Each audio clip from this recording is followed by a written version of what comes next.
Olá, estamos aqui reunidos para mais um episódio da websérie Direito do Idoso. Hoje com uma convidada muito especial, doutora Carla Faria, e doutora Carla Faria vem conversar conosco hoje sobre o tema testamento. E por que nós escolhemos este tema, testamento, né? Escolhemos o testamento em função da demanda dos assistidos do Núcleo de Atendimento ao Idoso. São várias dúvidas, inclusive, a doutora Carla hoje vai responder algumas questões que foram propostas pelos nossos idosos, os idosos que são atendidos pelo Núcleo de Atendimento ao Idoso. O testamento, nós incluímos num tópico, né, da websérie Direito do Idoso, porque consideramos o planejamento sucessório um direito da pessoa idosa. E o que seria o planejamento sucessório, né? É uma organização antecipada da sucessão do patrimônio de um indivíduo. Mas a gente tem várias dúvidas acerca desse tema. E hoje, então, doutora Carla, vou apresentá-la agora. A doutora Carla é graduada em Direito e mestre em Psicologia e Direito pela Universidade Católica de Petrópolis, portanto, aluna egressa da instituição. Doutora Carla é doutoranda em Sociologia e Direito pelo UF, é tabeliã e mediadora. Tudo bem, doutora Carla? Obrigada pela presença. Tudo bem. Gostaria primeiro de agradecer o convite do Núcleo de Atendimento ao Idoso, feito pela professora Flávia. É um prazer enorme falar para vocês. Sou aluna da UFP, então é uma honra voltar à casa. Isso lá. Então, vamos lá, doutora Carla. Eu tenho aqui uma série de questões e nós poderíamos explicar aqui, começar, né, explicando ao nosso público o que é o testamento e para que serve um testamento, doutora Carla? Bom, o testamento, ele é basicamente uma das modalidades da sucessão testamentária. Ele é uma forma que a gente chama de direito da sucessão, né? No qual ele se origina de um ato de última vontade daquela pessoa que gostaria de dispor dos seus bens. Então, nós temos, por exemplo, alguém que gostaria de dispor dos seus bens, respeitando a vontade do testador, ele vai poder se dirigir e elaborar um documento que vai tratar de forma específica sobre como esses bens serão entregues a terceiros, digamos, após a sua morte. Tá? Então, de uma forma bem simples e não jurídica, dizendo. Certo. Como ele vai dispor após a morte desses bens. Então, na verdade, ele vai organizar, né, a forma, e por isso que a gente falou, né, do planejamento sucessório, como ele quer, né, e para quem ele deseja, né, que fique um determinado imóvel, né, um determinado bem. Agora, o que a gente pode, então, registrar em testamento? Quais seriam as possibilidades? Quando a gente fala do testamento, uma coisa muito importante e que a gente precisa observar é a questão da autonomia da vontade.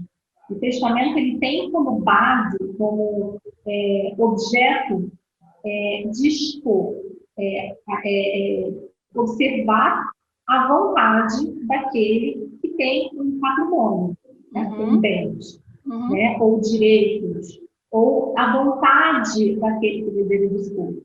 Então, algo muito importante em relação ao testamento que a gente precisa observar é essa questão da autonomia da vontade que todos temos, né? A partir do momento que nós temos a capacidade jurídica, nós temos essa autonomia de dispor dos nossos bens, né?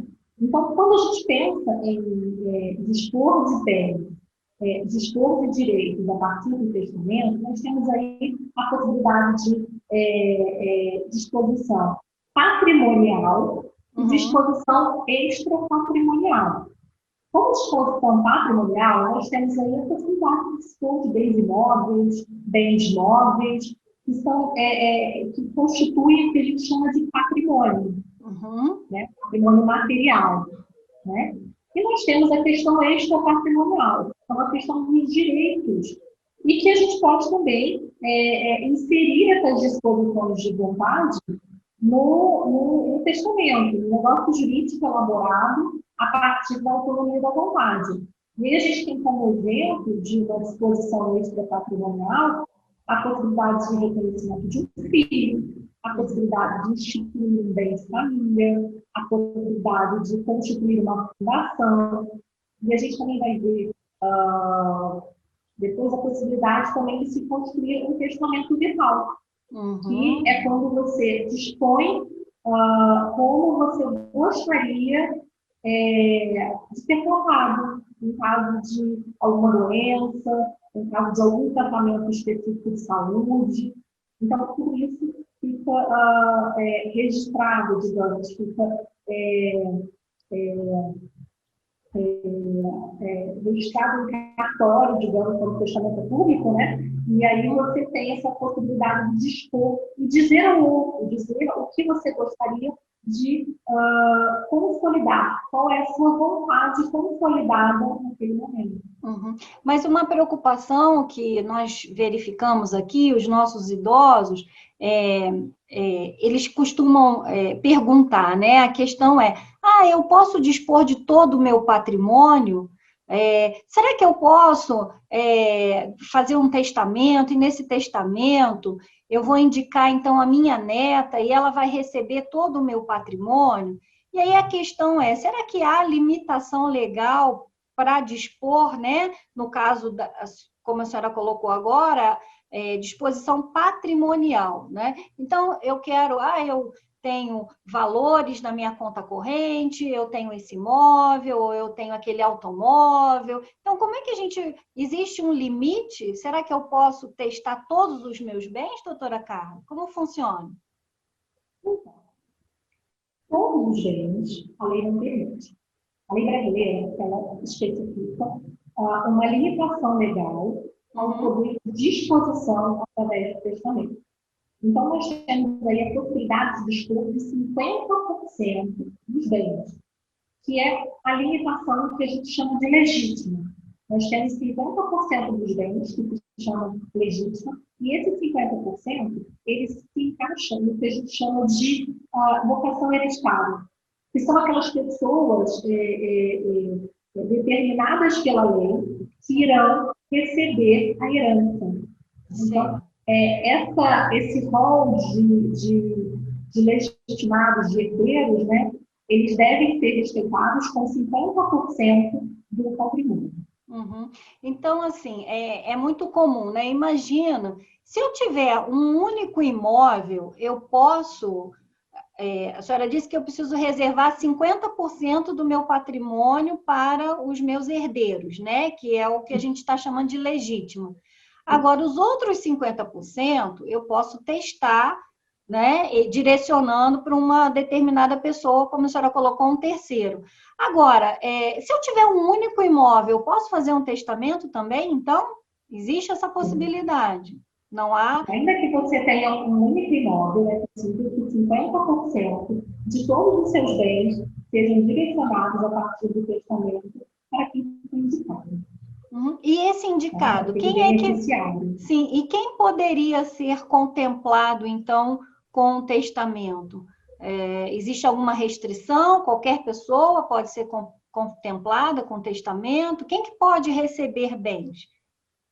A princípio, qualquer pessoa pode ser contemplada pelo testamento, salvo algumas exceções legais previstas no ordenamento jurídico brasileiro. Tá? E aí nós temos, por exemplo, o próprio tabelião que elabora o testamento, que não pode ser beneficiário, a pessoa que escreve a fogo o testamento particular,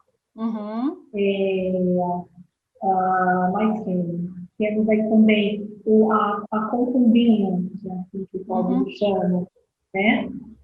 do testador, uma pessoa que conviva de forma extraconjugal com o testador, ela não vai poder ser beneficiária. Certo.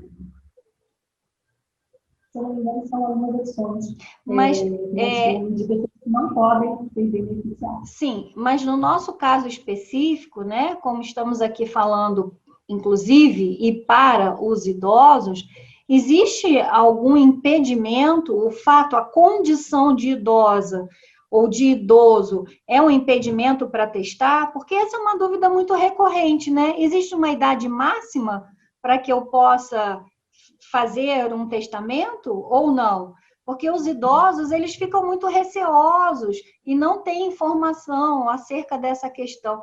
Então, doutora, existe ou não, mito ou verdade, né? Existe ou não essa questão? O idoso, ele pode testar? O idoso, ele pode testar e ele deve testar. O idoso, até o momento em que se comprova que ele não está lúcido para testar, ele é capaz. Ele tem capacidade plena para isso. Então, ainda que ele esteja no hospital, ainda que ele esteja em casa muito adoentado, ele vai poder, sim. Inclusive, existe a possibilidade, no caso dele procurar um tabelionato de notas para a elaboração de um testamento público, ele pode solicitar que o tabelião se dirija à própria residência ou ao hospital para a elaboração do testamento, desde que ele esteja também com as testemunhas no local. Então, doutora, já esclarece quais são os requisitos para elaborar esse testamento. Então, na verdade, não existe idade, né? Não existe idade mínima, nem idade máxima, né, para testar. Exatamente. A senhora colocou agora que existe a possibilidade, né, se ele se encontra numa situação de saúde delicada, frágil, né, não pode comparecer até o cartório. Ele também, o cartório, ele vai até a casa ou até o leito de hospital, enfim, aonde a pessoa se encontrar, né? Mas precisa de testemunhas, é isso? E quem são essas testemunhas? Qualquer pessoa pode ser testemunha num testamento? Qualquer pessoa que esteja no local pode ser testemunha do testamento, né? E elas são obrigatórias para a elaboração do testamento. O testamento deve ser elaborado na presença das testemunhas e ele deve ser lido também na presença das testemunhas. Quantas testemunhas, doutora, nós precisamos? 2 testemunhas? Nós temos 3 tipos, né, de testamento. Temos o testamento público, o testamento cerrado e o testamento particular. Para o testamento público, nós precisamos de 2 testemunhas. Certo. Para o testamento cerrado, é o som, né? Para o testamento cerrado, nós precisamos também de 2 testemunhas. Para o testamento particular, 3 testemunhas. Tá? Certo. Vou só explicar um pouquinho a diferença dos 3, porque eles podem ficar em dúvida sobre o que eles podem fazer. Nós temos esses 3 tipos de testamento. O testamento público é o testamento realizado no que a gente chama de tabelionato de notas. Tá? Ele pode ser realizado em qualquer tabelionato de notas, mesmo que não seja o município de residência do idoso. Então, vamos supor que ele conhece um tabelião em outra cidade, em outro município, e ele confia naquele tabelião e ele quer fazer o testamento dele com aquele tabelião. Ele pode sair da cidade que ele está e fazer o testamento em outra cidade. Não tem nenhum problema. Certo. E como é que funciona? Ele vai até o tabelionato, junto com as 2 testemunhas, né? E ele vai solicitar ao tabelião a realização de um testamento com ato de última vontade, né? Ele vai dizer ao tabelião a sua autonomia da vontade, né? Ele tem essa autonomia, ele tem uma autonomia privada, ele possui esse direito de testar, né? Certo. Se ele tem bem e ele pode dispor de até 50% desses bens, ele pode ir até o tabelionato de notas e dispor desses bens como bem quiser.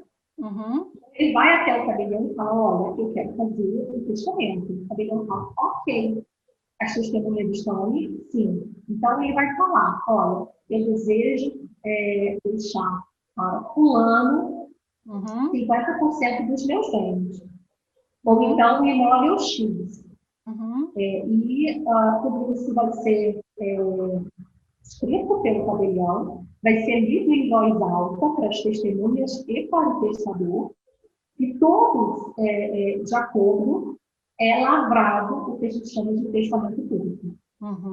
Agora, doutora Carla, no caso, o testamento, ele pode ser revogado, né? Vamos imaginar que, na data de hoje, eu resolvi, né, testar e me dirigir ao cartório, todo esse procedimento, né, que a doutora colocou, mas eu mais adiante mudo de ideia. Eu posso revogar, alterar a qualquer tempo o meu testamento, né? É possível, porque essa é uma preocupação muito grande. Bom, eu fiz um testamento e agora eu não posso voltar atrás? Então, eu acho que essa questão é importante a gente esclarecer, né?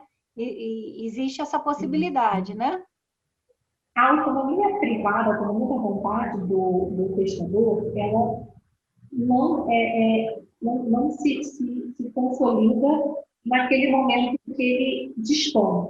Ele pode, a qualquer tempo, mudar de ideia. Né? Então, ele pode revogar o testamento, ele pode alterar o testamento. Vamos supor, ele tem um neto e ele gostaria de deixar 50% da casa que ele tem para esse neto. Então, ele vai e faz um testamento.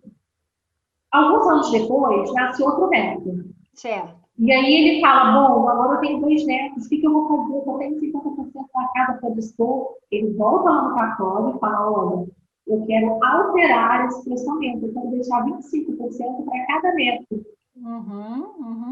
Então, existe... Ele pode fazer isso. Ou então, ele não quer mais. O neto dele, ele o abandonou, foi embora, ele não está mais tão feliz com o neto, e fala, olha, acho que não quero mais deixar para esse neto. Ele pode revogar o testamento. Também não tem problema. É uma em relação à revogação. Ele tem toda a autonomia da vontade.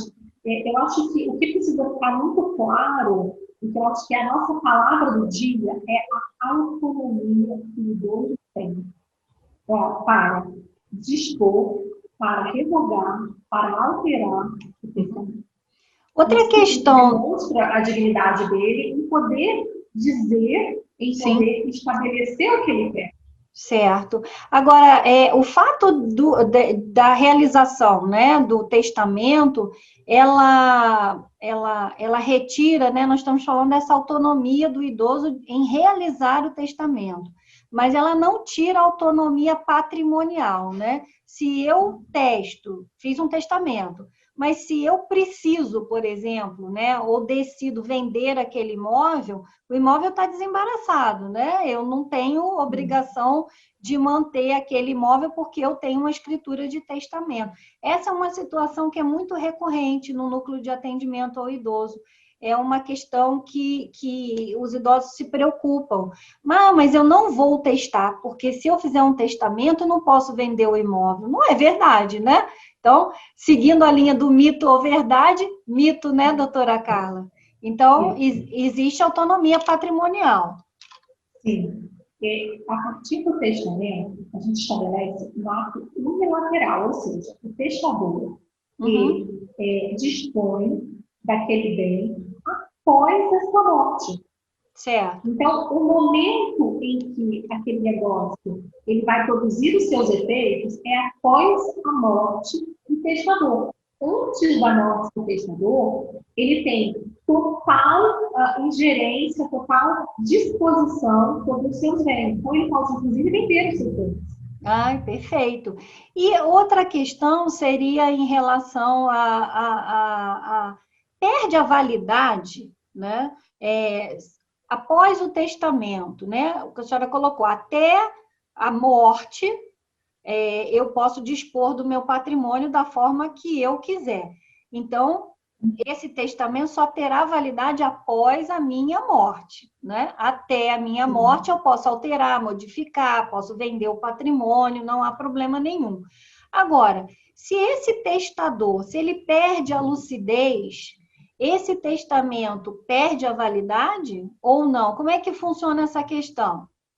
Também é mito. É mito? Ah. A validade do testamento, ela precisa ser observada a partir do momento em que ele dispõe da sua vontade. Então, vamos supor, hoje ele está lúcido e ele se dirige ao tabelionato de notas para elaborar o testamento. Daqui a um ano, ele sofre de alguma doença, de alguma coisa, e ele perde o ponto de lucidez.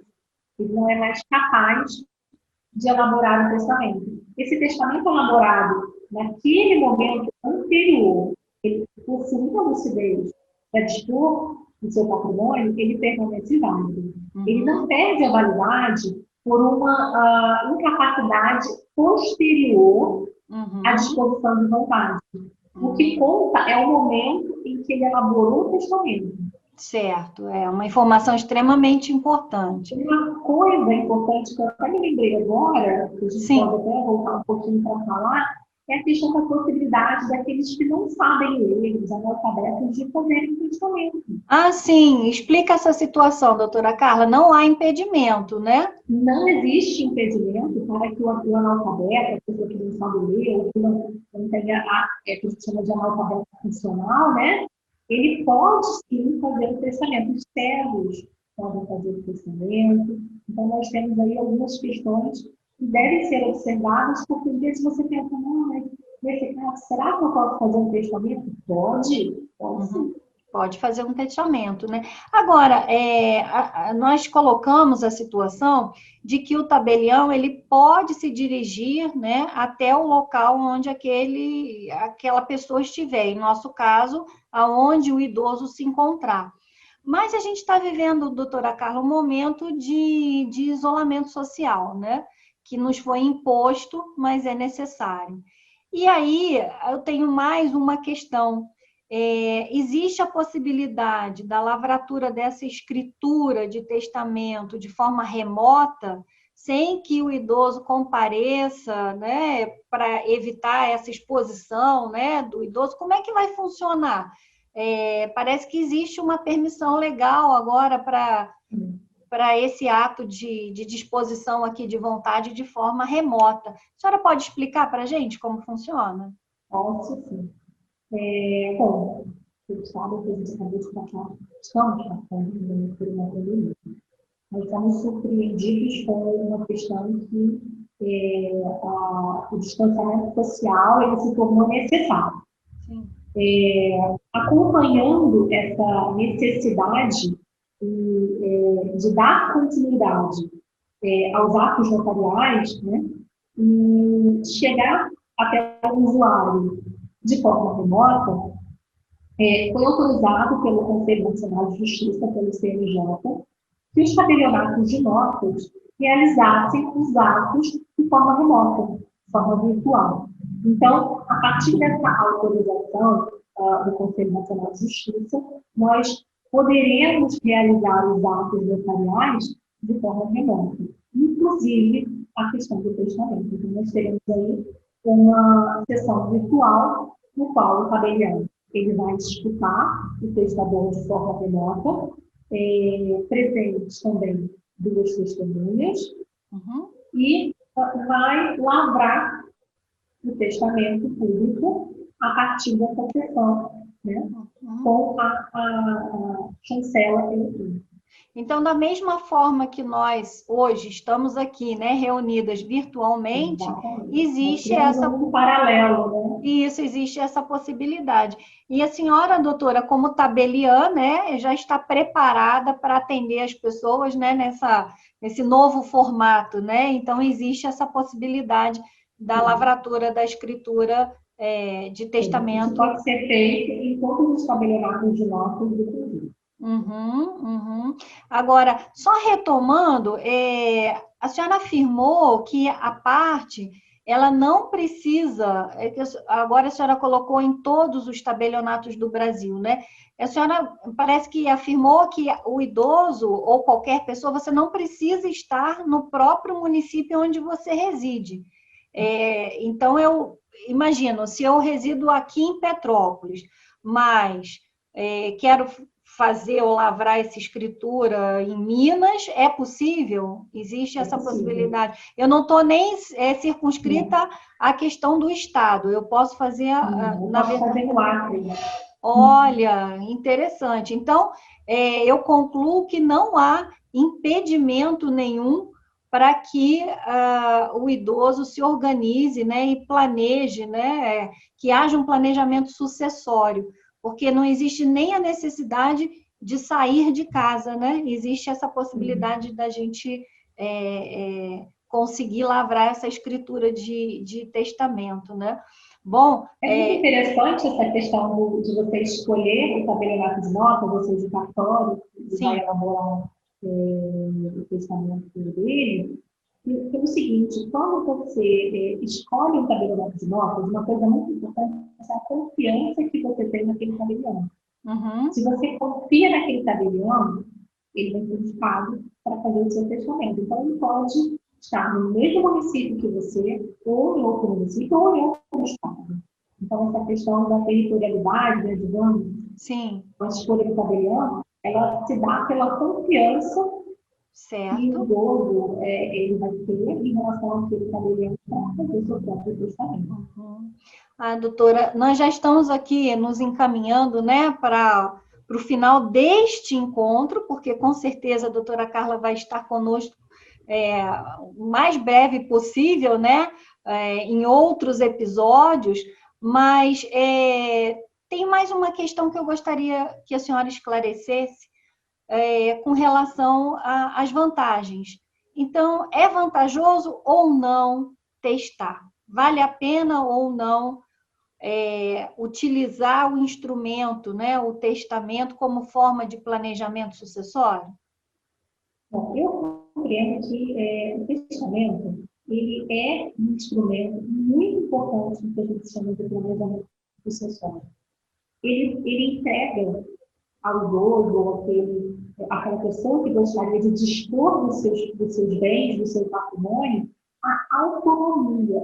Isso enriquece, isso dá maior dignidade para a pessoa. Nós temos ali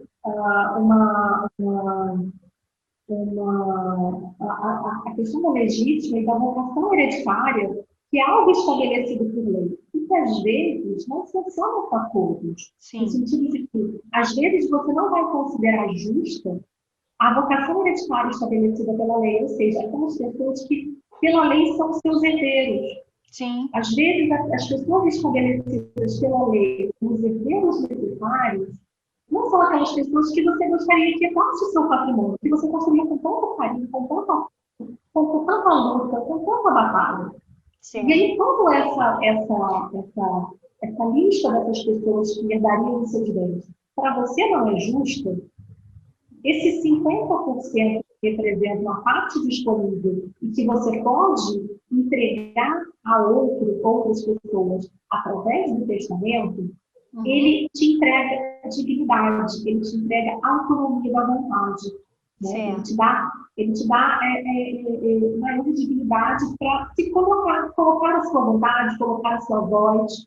Uhum. Em especial, né, doutora Carla, sem lhe interromper, me ocorreu agora, nós vivemos cada dia mais, né, em virtude, né, do avanço tecnológico, a questão da medicina, né, então a gente tem aí o nosso país está envelhecendo, vamos todos viver bastante, mas nós temos novas famílias, né? Então, eu tenho muitos assistidos que já estão na segunda núpcia, por exemplo, né? Enviuvaram, casaram-se novamente, famílias que foram reconstruídas. Então, tem os enteados, tem os filhos, ou tem os filhos em comum. Então, é válido, né, essa questão do testamento, como a doutora colocou, para que o seu patrimônio seja entregue para aquele que você realmente deseja, né? É verdade, né? A gente chama de planejamento sucessório. Eu vou entregar aquilo que eu construí para quem eu planejei É verdade. Enfim, então, doutora, para a gente realmente finalizar, eu gostaria de consignar que o núcleo de atendimento já voltou, nós estamos atendendo também de forma remota, pelo número, há um número, né, o 2244 4051, em que o idoso pode agendar um atendimento, nós vamos orientar, inclusive, algumas questões que possam não ter sido hoje trabalhadas em relação ao testamento, ou qualquer dúvida, né? A gente está à disposição para todos os esclarecimentos. Se tiverem questões, podem enviar, que eu transmito para a doutora Carla, com certeza ela vai ter o maior prazer de responder. E eu já deixo aqui o meu agradecimento especial pela sua participação, pela sua disponibilidade, né, de estar conosco hoje e trazer informações tão significativas, informações que podem alterar, né, a vida daquele idoso. E eu queria, a senhora tem algumas palavras finais para os nossos idosos antes da gente encerrar? Bom, eu acho que o que eu tenho para dizer, para a gente finalizar esse encontro, esse primeiro encontro, muito, né? Que a gente vai poder falar até pessoalmente para vocês, é que pegue essa autonomia da vontade que vocês têm. Pegue, e se você deseja, de fato, dispor dos seus bens, faça isso. Tenha voz, se empodere, tenha em mente que é um direito do idoso ter espaço, dispor dos seus bens. Utilizar isso como forma de planejamento, entregar tudo aquilo que você construiu com força, com vontade, durante toda a sua vida, para que você realmente gostaria de transmitir. Então, pega esses 50%, escolhe, espera a coisa como bem entender. Exatamente. Okay? Então, o que eu gostaria de dizer hoje em relação ao tema testamento. Às vezes as pessoas desconhecem e acham que não, tem que obedecer a lei, a regra. Existe essa possibilidade. Então, utilize também. Se a lei ela permite essa disposição, por que não? Por que não? É fato. E, através do testamento, você, idoso, ou ainda não idoso, saiba que será o protagonista da sua vida, certo? Porque, na verdade, quando a gente fala o tempo todo aqui, planejamento sucessório, você é o protagonista da sua vida, até o último suspiro. Então, tem que valer a sua vontade, a sua autonomia, como bem colocou a doutora Carla. Doutora Carla, então, muito obrigada. Até a próxima. Vamos encerrando o nosso encontro de hoje. Agradeço a todos vocês e até o próximo episódio. Obrigada. Obrigada.